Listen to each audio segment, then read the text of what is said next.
Here we are in early November 2019, and that means Halloween is behind us for another year. And with that holiday every year, I have a tendency to go ahead and do a very rapid build of a prototype cosplay I'm working on for the next year. And this time around, it was a Minuteman from Fallout 4. Now I know this is more of a Brotherhood of Steel weapon, but regardless, you can find these things in the wasteland, whatever it may be. And I really wanted to have a laser rifle for my costume because frankly, I think it's cooler than the laser musket. But anyway, I'm Jason, the creator of the Tabletop Battlefield. And today, let's begin the series of building this particular weapon from Fallout 4. Oh, and I probably should mention, it does this neat little trick too. See if you can, actually, you probably can see if I hold it behind me. Oh, maybe. Well, that's kind of a fail. Let's see if I do it really close up. Let's see, look at the PVC pipe. Hey, just barely. It blinks.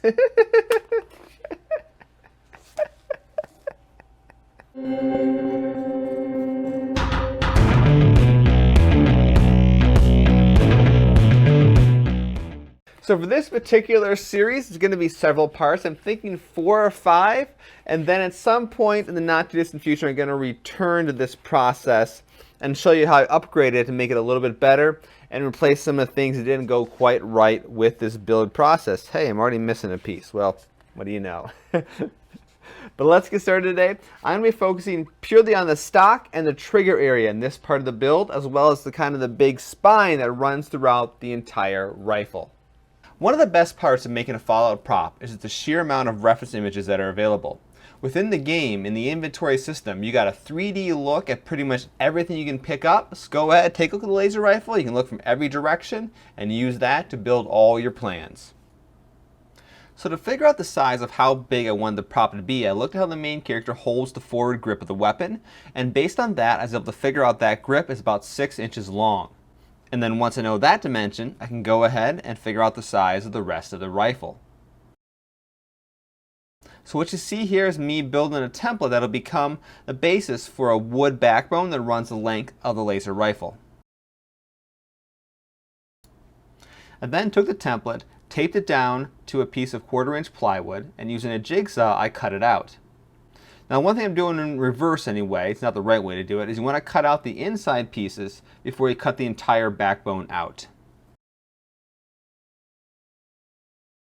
So cutting those inside shapes in the backbone was all about saving weight, but I still need material there. I traced out each of the shapes with some 5mm thick craft foam. I cut them out and then I glue them in place. Next, I want to wrap the stock area as well as the trigger area with 2mm craft foam. I trace out the shape on the foam, I then cut it out with my knife, and then using some glue, I glue it down on both sides, and well, I need something heavy to hold these things in place, so this will work pretty well. It's not good for much else these days. The stock of the laser rifle has some details. In particular, it's got 3 large circles it could cut out. Now on this template here, I made this once again off the reference image. The inside of each of the circles is what's going to get completely cut out, and the outside, which I traced in the foam, kind of perforating a little bit with a pin or a knife, that's going to mark the area that's going to get ground down a little bit and have a bit of a depression going in towards the inner circles. With the template removed, I cut out the inside circles. After tracing the outside of the circles with a silver Sharpie, I then take my Dremel and I use that to create a bevel to kind of grind down the inside of the circles. Before we're going to start working on some of the details that run along the length of the stock, I got to clean it up a little bit. I'm just sanding it down using some low grit sandpaper. Along most of the perimeter of the laser rifle stock is a variable width flange. What I'm doing here is going between the 3D model inside the inventory system of Fallout, and I'm marking out along the perimeter of the stock where the flange changes its width. With the various points where the flange changes width marked out on the stock, I'm translating that information from the actual prop piece there, as you can see in silver Sharpie, onto a linear version of it along a long sheet of paper. With the width information transferred to the piece of paper, I'm now drawing out the shape of the flange as if it is removed from the stock and stretched out in one giant line.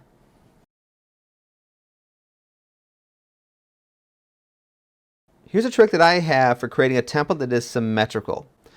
You want to draw and cut out one side of the template, then using a creasing tool like you see here, crease down the length of the template, then fold the piece over, and then you can trace out the other side of the template. So now you have a nice exact copy of the template instead of two sides that are close to being exactly correct. The flange stock wrap is going to be cut from two pieces of foam. One is going to be 5mm craft foam, and then the second layer is going to be 2mm craft foam. Now if you look at the back of the stock in your little inventory system, you'll see that there is a notch that runs down the middle. That part gets cut out of the 2mm foam, but not the 5mm. After gluing the two pieces of flange together, with the 5mm being on the bottom and the 2mm being on the top, I take some sandpaper and clean up the edges of the cut. Now comes the part where I glue the flange down to the stock. I take a hot glue gun, I put some of the glue down, and I glue the flange in place. I move along to the next piece of the stock and repeat that process, working a few inches at a time. There was a little bit of a gap between the flange itself and the stock. Of course, it's not going to be a perfect fit to the outline of the stock. So I took some wood filler here and kind of pushed it into that gap. Now this process is perfectly fine for filling in gaps in costume pieces made of foam. But if you do this, it's important to go back and clean it up later. If you don't, there's going to be a noticeable at least decrease in quality in terms of the close in detail look of your prop. Now there are several more details to the stock area as well as the trigger area. I return to Photoshop and I create a few more templates for the missing pieces. The oblong raised area that appears on either side of the stock trigger area boundary, I cut those out of 10mm craft foam. I find for the long straight areas, my hobby knife works the best. But when it comes to cutting the curved areas, I prefer to use my X-Acto blade because it gives me a much more precise exact cut. Each of the oblong raised areas has a bit of an inset to it, so you can see there's actually an inside piece to the outside template. I cut that out, I trace it onto each of the 10mm thick craft foam sections, and I cut that out as well, once again using a combination of the hobby knife as well as the X-Acto blade. I suppose since these insets are going to be kind of half the thickness of the 10mm craft foam, I could have cut them out of 5mm foam and stuck them in there. But instead, what I did, I took one of the insets, I simply just cut it all the way in half. I took one of each of the halves and I glued it back into the two oblong pieces. So now this point is where I kind of fail at trying to cut a bevel around these oblong detail pieces. And it's also this point I'm cursing myself that I said no 3D printing, because this is definitely would be an excellent place to use my 3D printer right here. Seriously, this would have been so much easier with a 3D printer. So each of the oblong sections has two detail circles. I cut these out using the X-Acto blade and I glue them in place. Now in the upper corner of the back of the stock, there's these two knob looking things that I guess are just kind of static details. So I trace out a cylinder out of the 10mm craft foam and I cut that out using the X-Acto blade.